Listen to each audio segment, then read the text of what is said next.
Last time on Lawful Stupid. You guys come across the land bridge.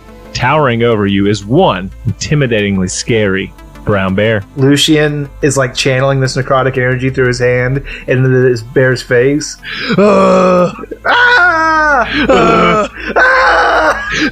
He turns and he runs away. Where are we going again? Oh, back to town. Right. Purified that lake. That was neat. Yeah, and we've got the gnome here to tell our story. Yeah, well, shoot, I'll tell you what, it's been one heck of a ride. You make it into Junga, and you see that none of the lights in the rest of town are on. Oh, shoot, today's the election. William uses disguise self and turns into Mayor Shankta. I am a charlatan. I have been pouring poop water on this town for weeks. Everyone in the entire area begins to clap. Congratulations, everyone. You have passed the test again. This was to see how you cooperated with Breeze, your field agents, and how you did when you were out in the field. And poof, you're back in your room. Welcome back. So glad you all made it in one piece. If you can meet me in the debrief room, we'll make sure to get some good snacks and talk about your trip.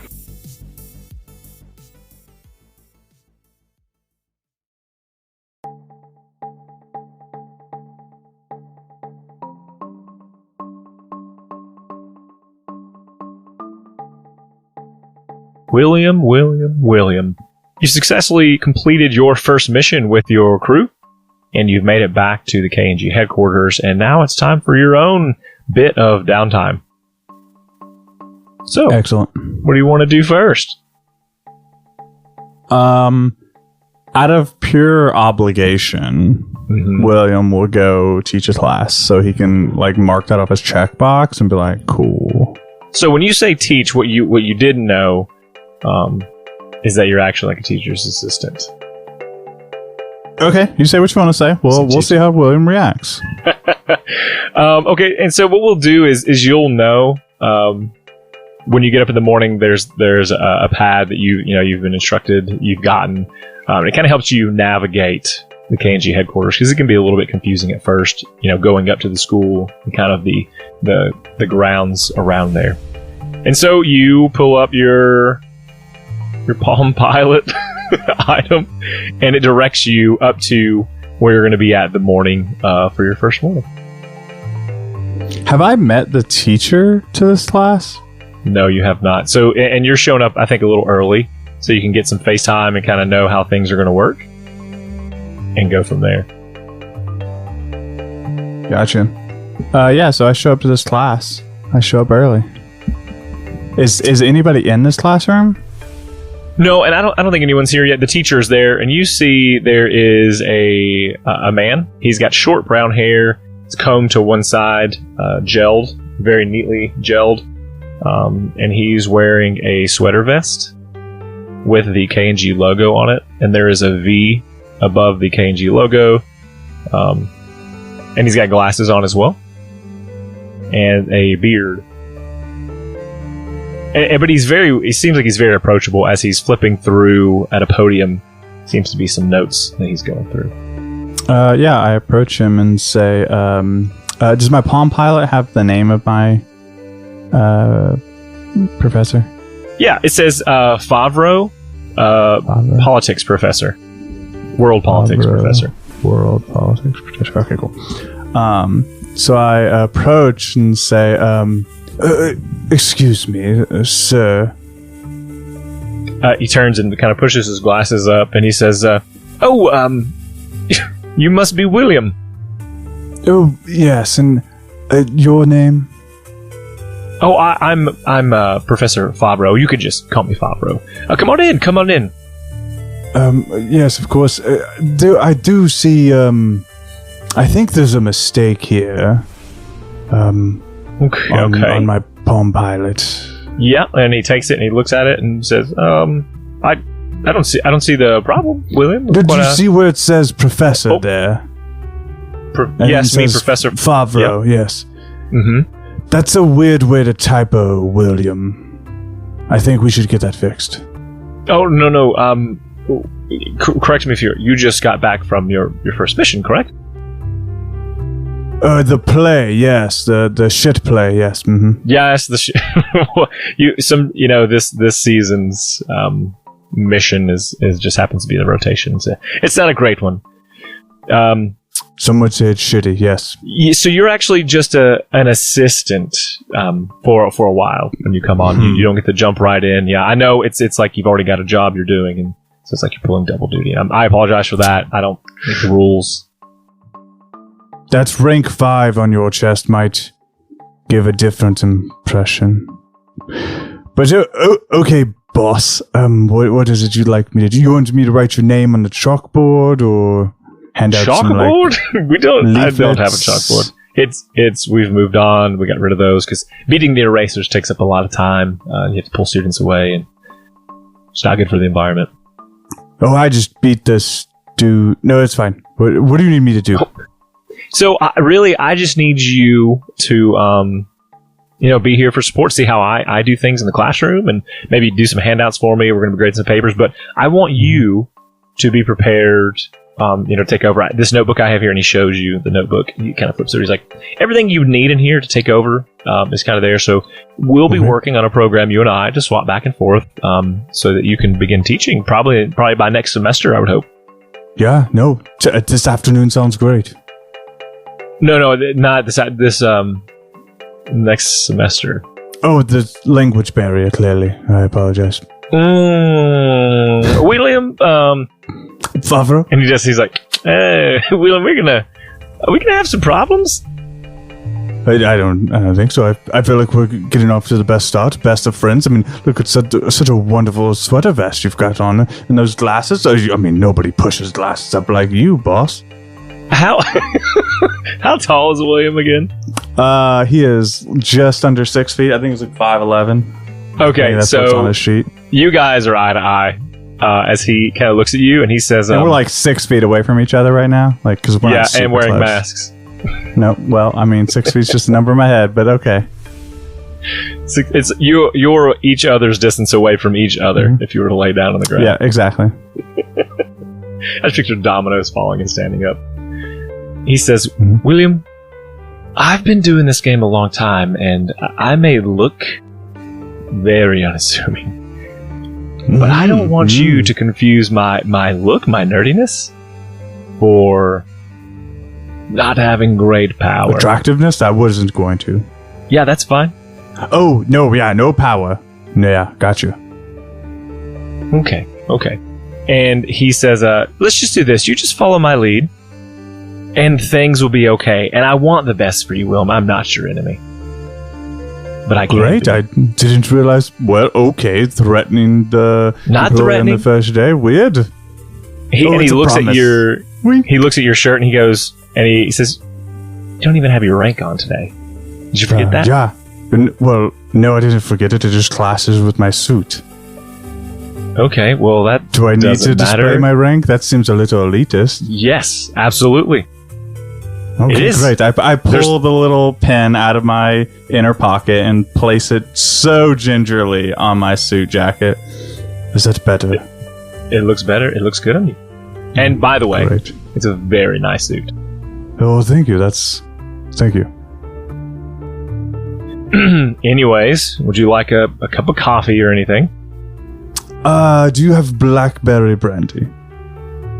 And so he kind of perks up and he goes, okay, maybe we will get off to a better start. And he from under his desk, he pulls a very exotic bottle of blackberry brandy. He says, "This is from my motherland. It's in the northeast of here. Very special brand of blackberry brandy. Mm-hmm. You tell me what you think." And he says it's Mapelli special, and he pours it into a shot's worth. And have I heard of Mapelli special? Yes, you know it because you love blackberry brandy. It's like it's very, very expensive. Maybe you've had it once or twice, but it's very rare and very expensive. Perfect.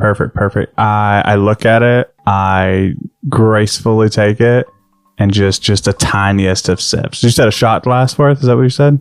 Yeah, like, you got 2 fingers in there. And just the tiniest of sips, and just swish it around.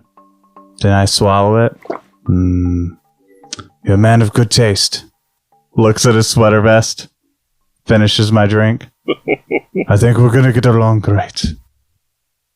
Absolutely. Well, and there's a bell that goes off, and he says, well, better put this away. And so he puts it away. He says, today we're going to be learning about, we're just talking through the basics. And I've read your sheet. You're pretty well versed in politics as is. And so I don't think you're going to have a lot of trouble catching on and taking over. It may even be before next semester. But today we're talking about the old wars between Valfold and Taggart and sort of the history of why they started. So.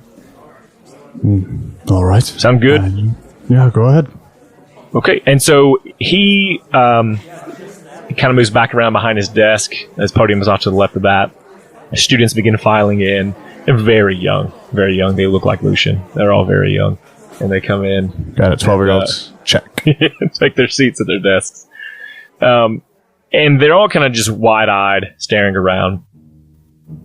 He says, everyone, welcome to your first day in world politics here at the university. I want to introduce you my assistant professor here. And then he gives you to take the floor to introduce yourself. I stand up and I say, you can call me William. And he does like a clap. And so they just mimic that clap. And he says, welcome. Thank you, William. And so William will be my assistant professor. So I will take, after hours if you have any questions, and there will be a period of time that William will as well. That's a weird sentence to say. William will as well. Anyways, and some of the kids snicker. Say it 3 times fast. William will as well. William will as well. William will as well. And so they begin to kind of snicker. And he why did I? Anyways, everyone pull out your books. Today we're going to be talking about one of the oldest, most well-known love stories / battles in our history.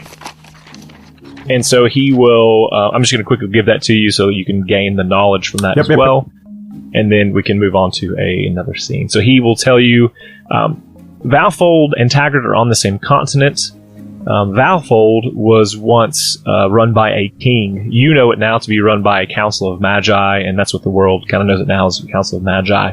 What happened there was the king of Valfold was in love with the daughter of the king of Taggart. And they had been warring for a long time, and he wanted to seek peace because he wanted her hand. The daughter was not interested, but the father, the king of the daughter, saw an opportunity.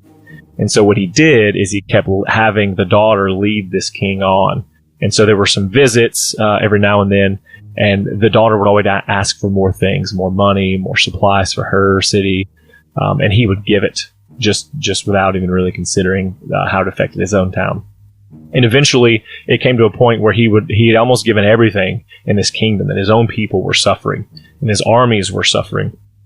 And that is when the daughter, gave word to her father that it was time to strike.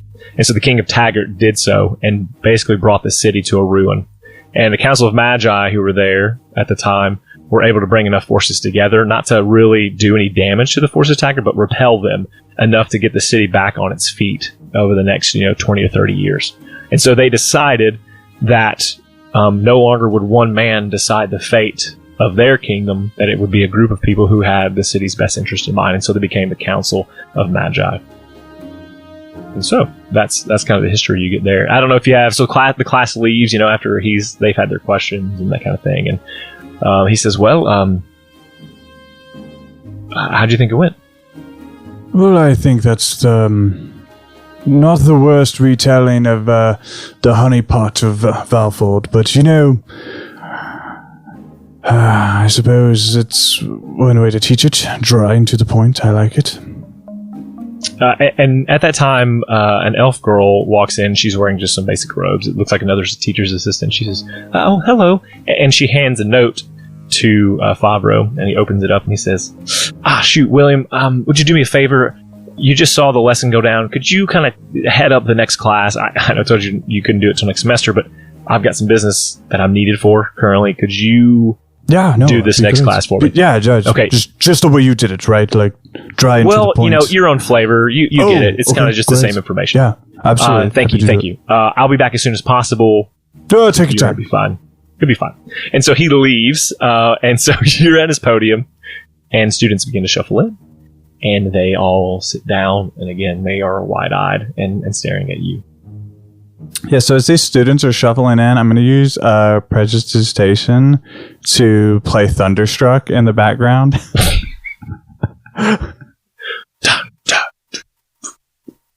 And so when they all sit down, I cease that sound, and so this is a totally different class, right? But it's the same class, but different student set. Okay, correct. Cool. So what is the title? World politics, and so I look on this magic board behind me, which is technology. Yeah. Yes. This says world politics. Does it have like the lesson title up there? That's like Valford, the War of Valford, or whatever. The War of Love is what it's called. Okay, the War of Love. Got it. Okay, so I'm going to boy howdy. I'm going to use Minor Illusion, and I'm going to replace or superimpose over that, and I'm going to put drinking in politics just over the top of that. Okay. And I'm going to say, well, welcome, students. You're all granted a gift for Professor Professor Favreau has dismissed himself, and he wanted me to teach you about the old honeypot of Valford. But I'm a little more practical in nature, and well, if you're all going to be politicians and you're going to teach people and wine and dine, you need to know the important bits. And the most important bit of politics is not history, no. Details, semantics. It's being drunk, but not being drunk.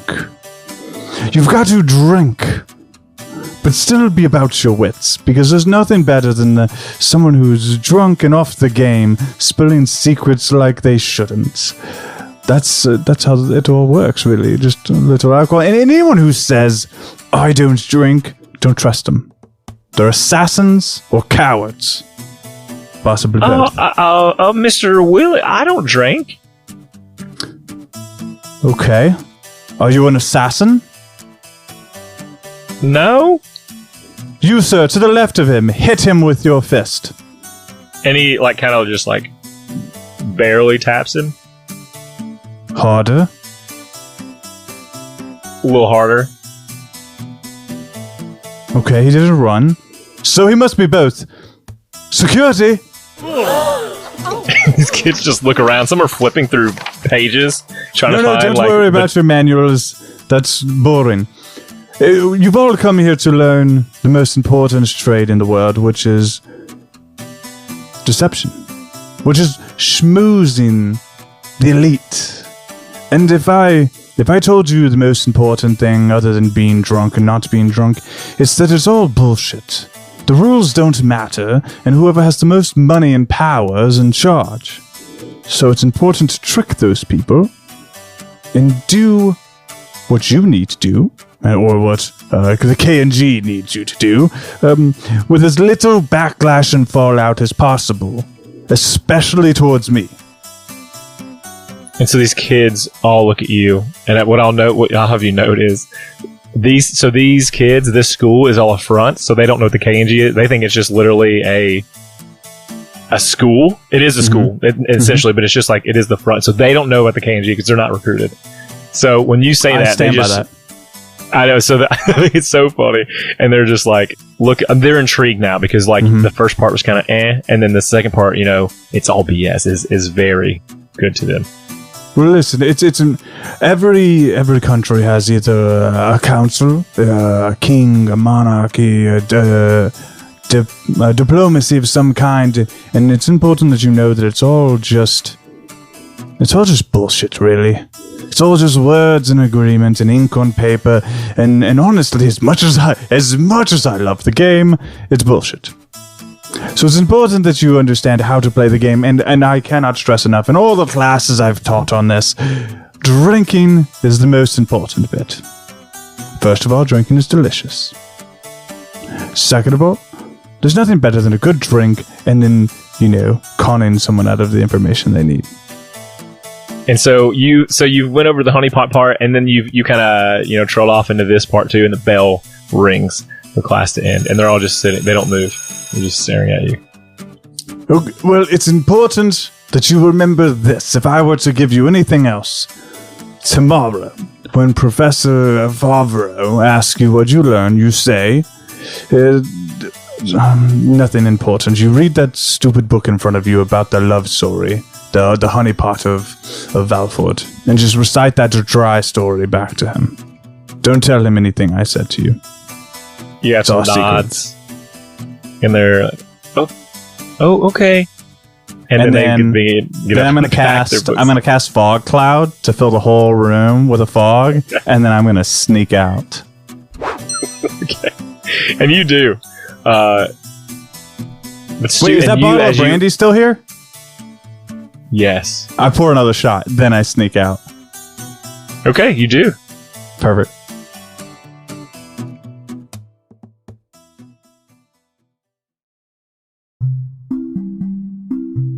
We'd like to take a minute to thank the Video Game Timeline Show for sponsoring this episode of Lawful Stupid. If you love podcasts, and we know you do because you're listening to this, and you love video games, and you probably do because you're listening to this, we'd encourage you to go and check them out. Our friends from the Southwest UK, Jack and Evan, do a great job of making video game history fun to listen to. Their light-hearted conversation will take you through the entire history of video games. They talk about ratings for the games as if they were in the time, and compare them to today's releases. Lastly, from time to time, they have on some cool guests and show some unique insights into the world's largest entertainment industry. I listened to a few episodes that they've recommended and was not disappointed at all. And as Americans, we all understand that accents make everything better. Check out their podcast today, especially their Space Invader episodes as a start. And after that, I'm sure you'll want to go back and listen to their backlog as well. So check out the Video Game Timeline Show today. You can find them at all major podcatchers, and we'll also add a link to their podcast on iTunes in our show notes. Once again, that's the Video Game Timeline Show.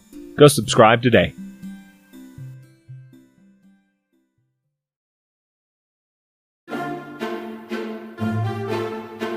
Throughout the day, you hear people talking about this class, like as you walk around. And they don't they know the name but not the face, so I don't know how you feel about that. Okay, so I hear somebody. Oh, that guy sounds really grounded. Sounds like he has a lot of experience. Was it a good class then? Oh, I don't know. My friend was in it, but I heard that guy's probably gonna get fired. But it sounded really. I wish I would have been there. It sounded really cool. I've heard of that Professor Favreau. Sounds like he's had a little bit of the drink, Professor Favre. Oh, I gotta tell my friends about this. Yeah. Politics 101, baby. Yay. Okay, cool. As you do that, so I think the next thing you do is you wanted to find somebody kind of what we would call important, who somebody has a pretty important role at the KNG. And I think we won't do the conversation myself, of course. Yep. There's just mirrors everywhere, just a mirror room. He dies there. No. I think we're not going to do the conversation with Misery, but I think she tells you about a fellow who would be willing to talk to you just because he's not so high up that he's inaccessible. Mm-hmm. And his name is his code name, and so this is for Tex. His real name is Jeremiah Stonebreaker, but his code name is Cain. And Misery says, "Oh, you can go and talk to Cain. He's a very interesting fellow, to say the least." All right. You know what they say when they say interesting fellow, it's never a good thing, is it? Crap. I go find Cain. With your accesses now and your Palm Pilot there, it tells you you need to go down like 4 or 5 stories below this ground floor. You haven't been yet. There's a couple ways to do that. You can take stairs or you can take an elevator. Well, I'm not taking the stairs, so elevator, please. Yep, great. So you are allowed to go down to the floor that you have requested, 5 floors down, and so you get down to that part, and when the doors open, there is just like dead silence.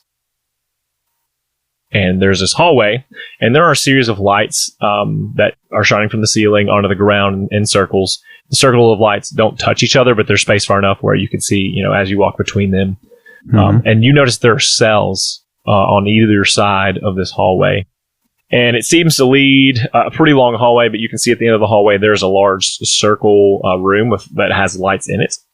And there appears to be a large individual sitting in a chair, looking at some sort of screen with a lot of numbers and things on it.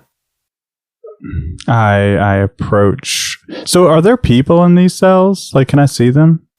Yeah, so which one do you want to look in? No, I don't. I just want to know if there's people in them. I want to know if they're empty or not. So if you look in one, just you would see. Cool. There are some that are like painted black. You can't see into them. There's a couple that you look in that are empty. And there is one that has a person that is sitting in the corner, kind of like rocking back and forth. Weird. All right, let's go to this security individual. I assume Cain. Yes. And so you knock on the door, and he turns slowly, and you realize now that this is a Goliath. He stands about 7.5 feet tall. He's wearing like this massive armor, and he has like the largest broadsword you've ever seen, kind of leaning up against this desk that's in this room. And he turns, and he comes to the door, and he like turns a series of locks, and he opens it, and he says, "What can I do for you?" I suppose that's a very valid question. I was sent here by Misery. She said you could be of some help. I love Misery. She's quite the warm-hearted person. How would you like me to help? Well, it's a very important request, but how can I be of service to you? And he kind of looks up into just like almost nothing. No, you almost down even, here. You even look, and he slowly. You don't turns see his back ghosts, down. do you? I wish I didn't. Seen a lot of things I wish I hadn't seen. Reflection or? Huh? Yeah, no, it's fine. Wait, how can I be of help? Well, I guess the thing I need the most is help checking on the subjects from time to time. Just to be sure that, one, they're there, and two, that they haven't done something to themselves. Okay. Yep. Real quick question. You said subjects, as in like testing them like guinea pigs, rats, rodents, mice, other things you don't care about? No, we don't test the subjects, and honestly, I wish they weren't in the state they're in. I'm Cain. I don't know if I told you that. I'm Cain, but if Misery's sent nice to meet you. Yes, my name is William. Nice to meet you, William. Here's my job. I maintain the assets that we find. So your first mission was Pooh Town. That's what I call it. Yep. With a giant rock that has water that never stops flowing into it. The monthly floods, yes. That's an asset. It's something that exists in the world that goes against the laws of nature, outside of magic, that shouldn't be here, and it has the potential to do real damage to people or the places people exist in, or just, the basic laws that hold the world together.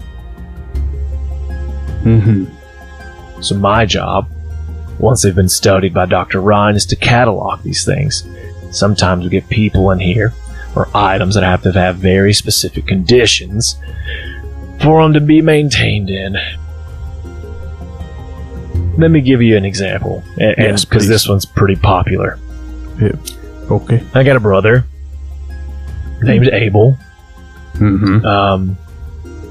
We're actually from before the blossoming.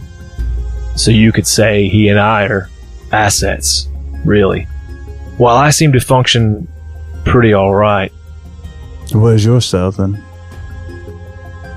Well, not all assets are dangerous. Oftentimes we can release those things back into the world and just monitor from a distance, but Sure. there are some so dangerous that we can't risk that. Mm-hmm. My brother, Abel, for whatever reason, after the blossoming, became so bloodthirsty and enraged. And I'll tell you this, I'm the runt of our family. My brother, he was set off, and I had to kill him when we first appeared in this time, and I was brokenhearted, and we buried him. But then about 6 months later, there was some news of a Goliath stomping around the southern Icelands. Mm-hmm. And he was doing just that, just making his way, just killing anything in his path. So I had to go find him again, and I had to kill him again. And for years, what I do now is I have to wait for my brother to wake up, and I have to kill him again, and again, and again. Oh, it's a very who's the real beast kind of situation. Yeah, I was real sad about doing it the first time, obviously, but now it's just more annoying than anything. Wondering when Abel's going to wake up and I have to take a week of leave or something and, be away from my job. Yeah, that sounds real fucked up, man. I'm not going to lie to you. Yeah, it's part of the job, Like, I'm not sure who I'm more scared of. But anyways, you need me to look at these assets and just kind of check them off the list, check them twice kind of situation. Well, we have several floors. The further down you go, and he kind of looks at the Roman numeral 1 on your shirt there. It's a I don't know. Do you still have it on? 5. Oh no! I took that off as soon as the professor so he looks for it. He goes, "What's your rank again?"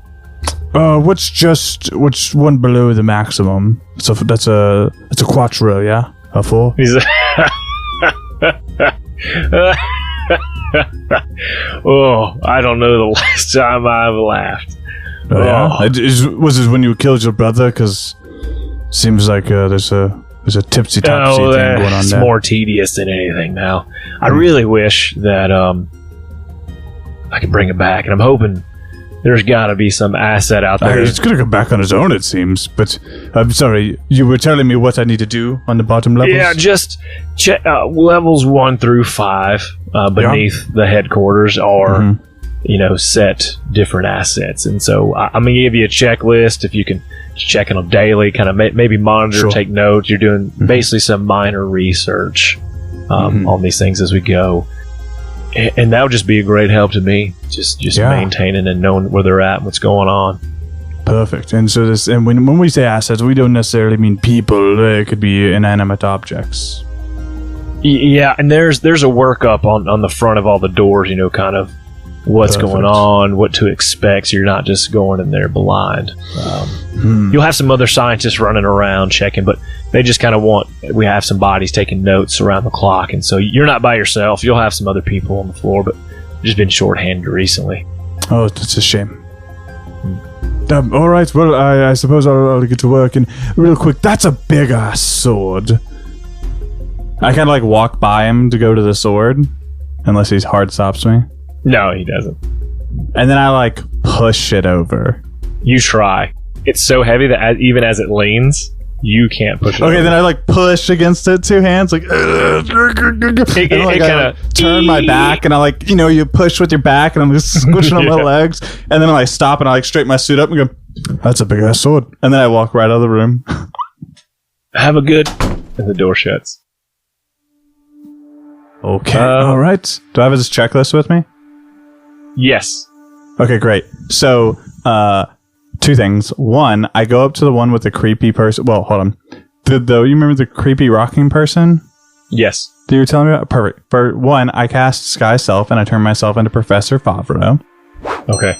And then I walk over to the creepy rocking person and I adjust my glasses and I say, hello, I have some questions for you.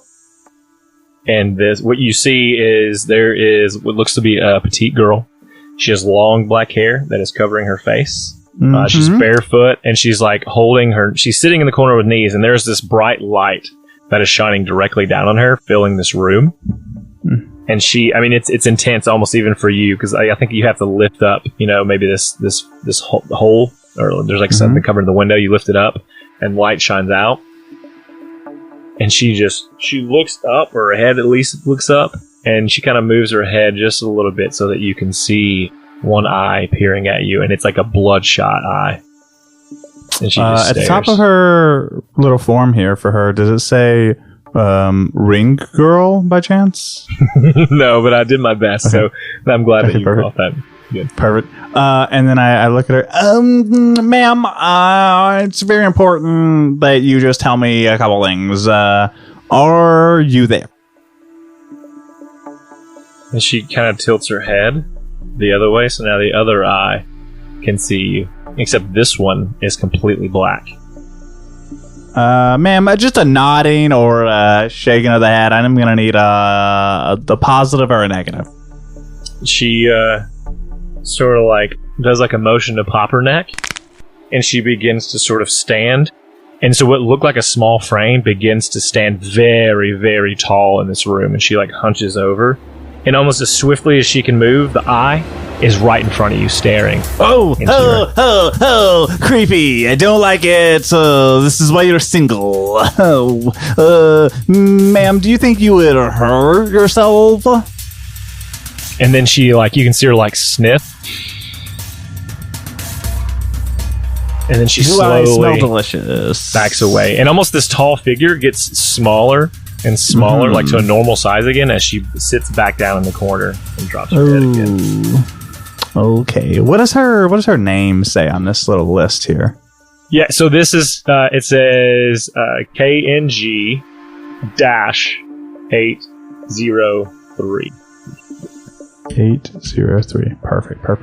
Okay, 803. You are there. Check. You are not a threat to others. Check. You are definitely single for life. Check. I think that's enough for today. Oh, by the way, in case you're curious, I am Professor Favreau, and you're ugly as sin. And then I walk away. We'll put this as well, just a note about the SCP. So what you read on the sheet is that this is the Girl of Darkness, is kind of the description there. And it says, subject must be kept in bright luminescent lights at all time, can never be left in darkness. And then it talks about all of the fail safes that are in this. So the lights are changed every week.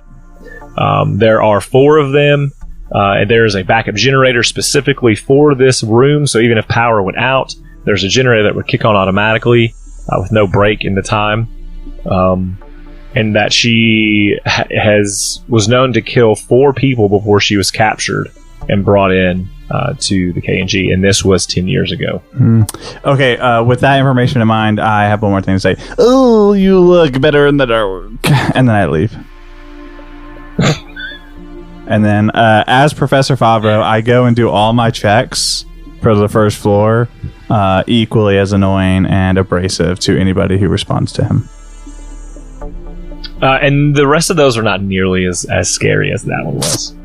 Some of them are just items that seem to be sitting just on a shelf. It's important you understand that I'm equally as annoying as Professor Favreau the entire time. I understand. Perfect. Great. Okay. Love it. Perfect. Okay, cool. And so then the last thing, you kind of finish that shift up, turn your report into him, and he says, thanks so much for your help. I really appreciate your time. And it looks like, and he kind of flips through a checklist, he says, you're only on for about once a month right now. Oh, that's perfect. Well, if you just ever need me more, I'd be happy to check on some more things, make sure everybody's safe. Happy to do it. Jeremiah. Bless you. No, sorry. That's my real name. Jeremiah Stonebreaker. Oh, why do they call you Cain? you know, out in the field, everyone gets code names. And so, Oh, cool. that's the one I got. Cool. That's not very it's not very spy of you to just go around and, you know, hand out your name. But that's cool. Well, to each other, it's Oh, fine. yeah, no, it's fine. We are Yeah, the yeah, only family good we point. have anymore. Unless Unless you have a brother that you have to kill every 6 months, then that's the family you got. I must have left them in my other pockets. But you know, if you want to know my code name, it's Gale. It's a pretty cool one. So if you ever hear of Gale doing things, Gale. Pretty cool. yeah, kind of like an old lady. It's great. No one ever sees it coming. I don't know. I think of like Nightingale, and I think about Yeah, you'd think. being in the shadows, and I think about kind of, you know, being on your own and being able to being like a survivor is what I think of. Yeah, that would have made way more sense, right? Being, you know, super cool. Have you met Breeze? Man, that guy. We used to be old pals. Yeah. But, Yeah. it's been a while. He's since really cool. You know why his name is Breeze? Because he comes as quick as he goes. just shoots the breeze. Yeah, no, he's super cool. Anyway, I suppose you got some getting to get on too. So Yeah, it was nice to meet you, Gail. likewise. Yeah, William's fine. Gale's William. for the field, Okay. you know. Friends call you William, and does that mean I'm your friend now? I'd like to think so. It's great. good of you to think we're friends. I like that. Yeah, me too. All right. Well, it's wonderful to meet you, sir. Yeah, I'm not sure how to ever say goodbye to people, so I'm just gonna turn around now and go back to looking at my papers. Same. You're gonna look at these papers too? Yeah, I'm gonna just turn around. But don't worry, just the whole time you're looking in another direction, I'm behind you, looking in another direction. I'm here for you. Yeah. Okay, go Then I ahead. leave. Well, bye. Okay, and then so the last thing you wanted to do is talk to the guy who recruited you, Dregs, the shaman, the representative of the Council of Magi. Yep. Heard of him.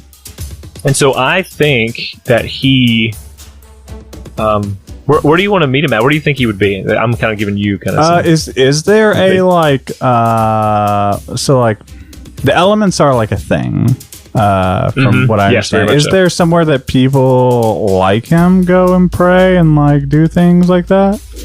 I'm gonna meet him on his. There's like this generic kind of temple area where it's kind of understood that everyone here who has a faith is, obviously in this world, all of the gods, no matter which one you do, are still kind of considered to fall under the umbrella. People, they're all like very real to everyone. So even if you said you represented a different god, you'd be accepted very much the same. There's not a whole lot in terms of different ways to worship them, other than, you believe strongly usually in the one who created you, and everyone knows who created them as that god.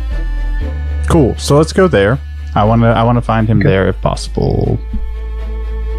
Yeah, I think he has a routine. He's a very, very scheduled guy. He also has a very important job as a political liaison of sorts. Mm-hmm. So he's got a tight schedule to keep. And so you find out that he goes there right around sundown most days, for an hour or so. All right. And I think you catch him maybe as he's ending some prayer time and some study. Perfect. I approach and I sit next to him.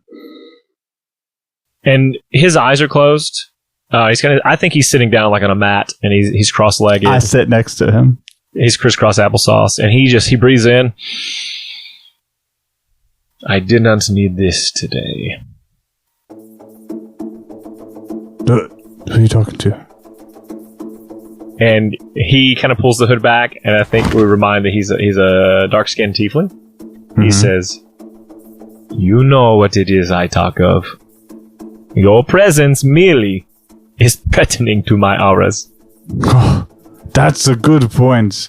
But you don't have to be intimidated, friend. I came here of my own volition. just to kind of see some of the woo-woo stuff you're doing, you know? And he kind of waves a hand in front of your face, and he says, "Come out." And so Ashy is pulled from the pen. Whoa, hey, here we like consent. You could have asked.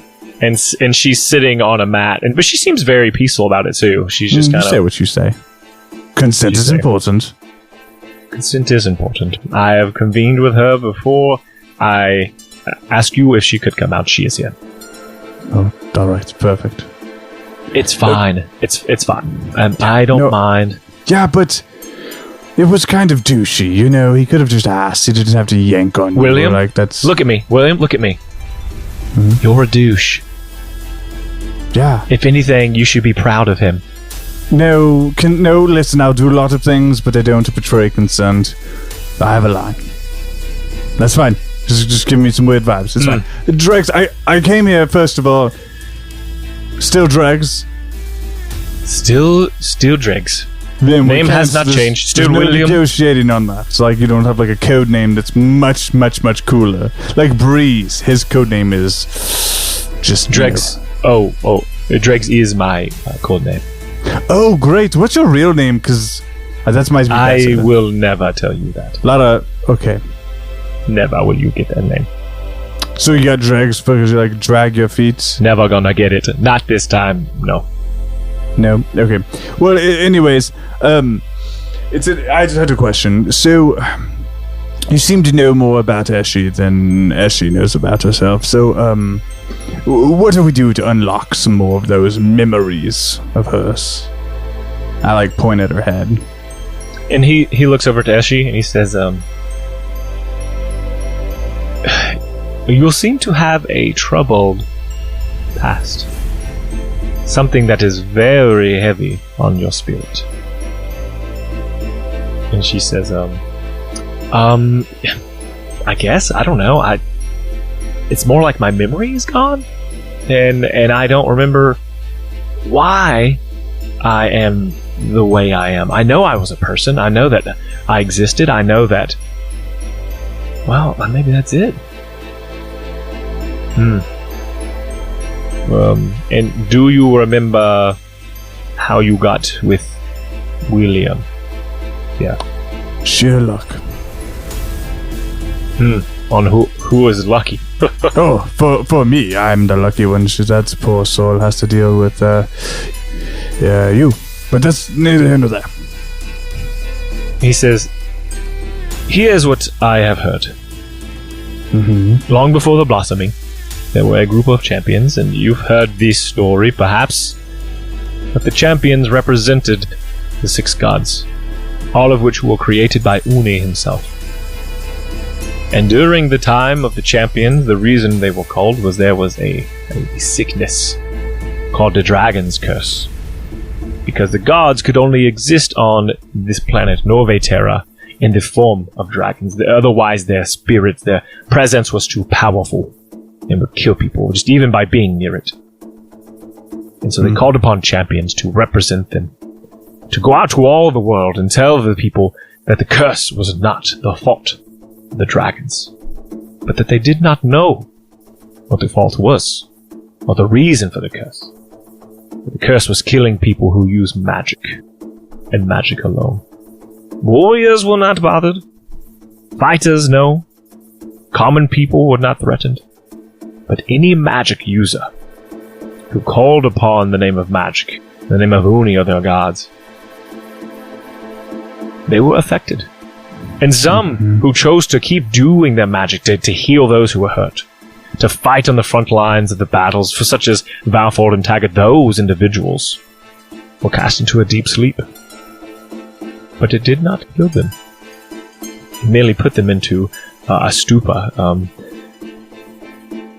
And those people were all placed together, and they were placed in the catacombs, and the catacombs were shut, and, well, sometime later, some of them came back, but a lot of them did not.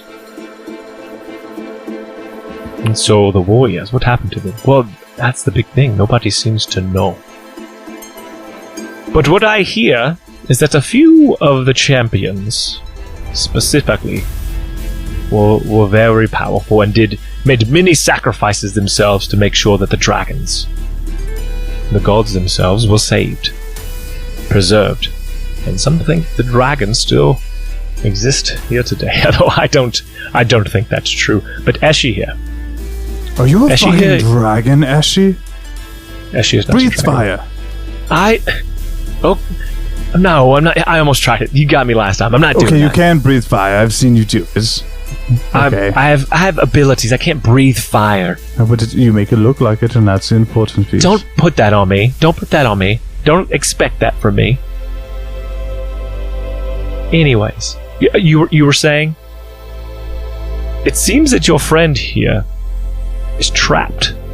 Her soul is bound to some form of the element that she represents. Some giant token of Hephaestus.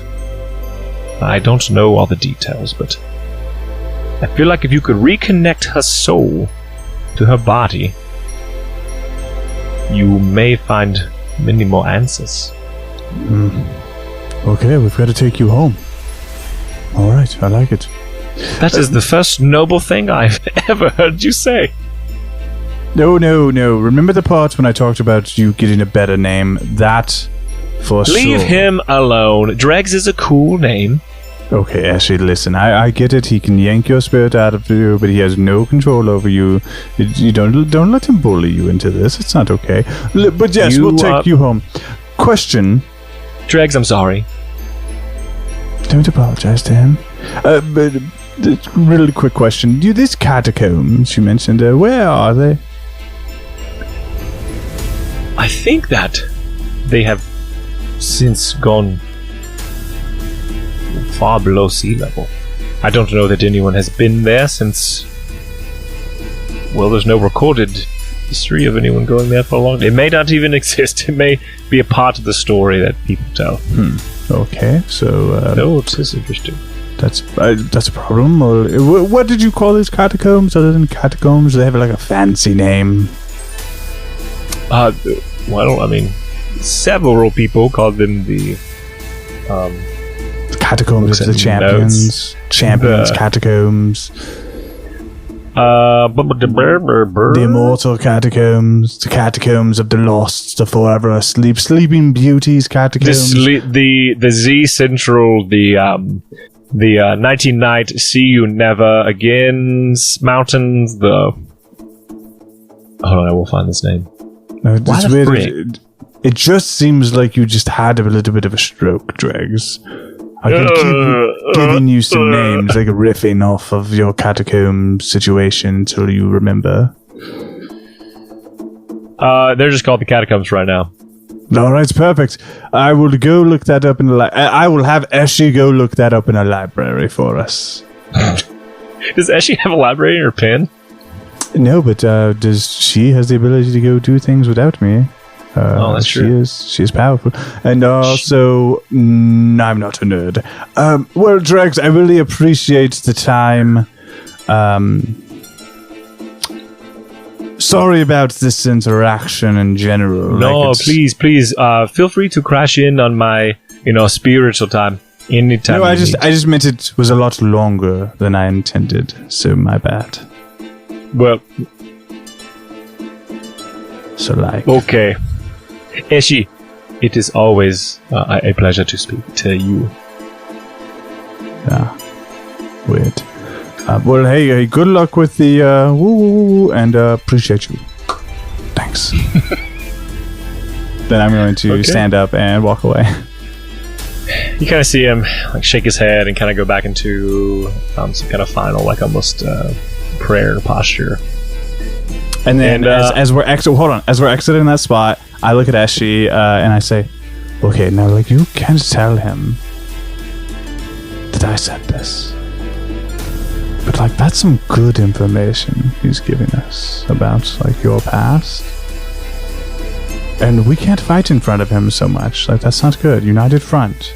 Okay. You can't always mock everyone we talk to. His I know you name say is they're a jerk, terrible. they don't understand. Listen, I know you're intelligent, but sometimes it's about how you deal with people more than what you know. Yeah. You're gonna get us better if you're nice. Honey and vinegar, that thing.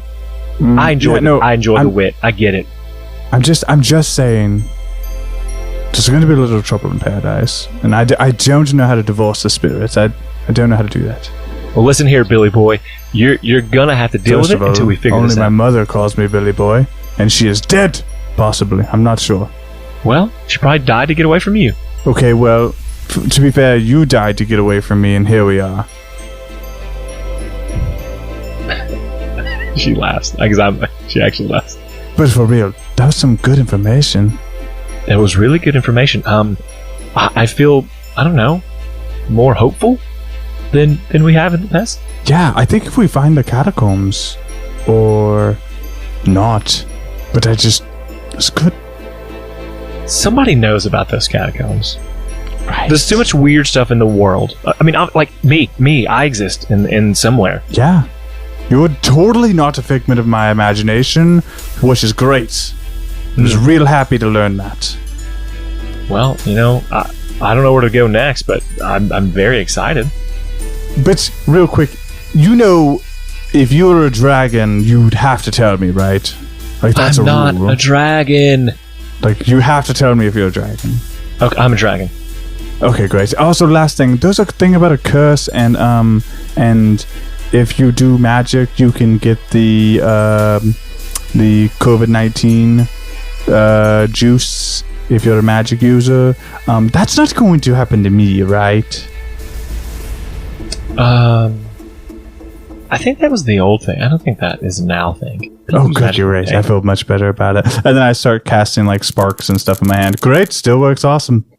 And you see her just like, she was kind of walking beside you, and as she gives you this like look, she just disappears. She's back in her bed. Perfect. Awesome. All right, and I think kind of the sun is set. You end the day. Did you drink that shot you had right away, or did you store it for later? Absolutely. I drank that right away. Can't let that sit. Yeah, you end the day, and you head back to your room. It's however, obviously, you want it to look for that day if you change some things up or not. But it's a good day. You've gotten a lot of information. You've met a lot of new people. So, and that is where we will end. I have one more small thing. Yes. I check in my room.